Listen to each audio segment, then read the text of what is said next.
એક unique પર્સમાં best item આવી છે ખાલી 290 રૂપિયામાં, જેમાં કલર 5 થી 6 આવ્યા છે ને ડિઝાઇન પણ 2 થી 3 છે.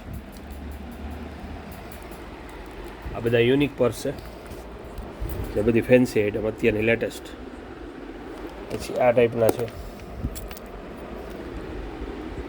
જે આનો ભાવ છે ખાલી અત્યારે 190 રૂપિયામાં, જે આમાં પણ કલર 3 થી 4 છે. પછી આ ટાઈપના સાઇડ પર્સ અને હેન્ડલ પર્સ બેમાં લેવા આવ્યા છે. આ પણ એક સરસ આઇટમ છે, 250 રૂપિયામાં. હેવી મટીરિયલ આવશે, જે કોઈ એમાં પોપડી નહીં પડે, આમાં એટલી હેવી ક્વોલિટી આવશે. પછી કમરે લગાડવાના પર્સ આવ્યા છે સીકે કંપનીના, જે 190 અને 250 રૂપિયામાં છે. કોટનમાં છે, સિલિકોનમાં છે, બધી વેરાયટી આવી છે આમાં. કલર, ડિઝાઇન, એડિડસ, રીબોક બધું આમાં લખેલું અલગ અલગ આવશે. નાઇક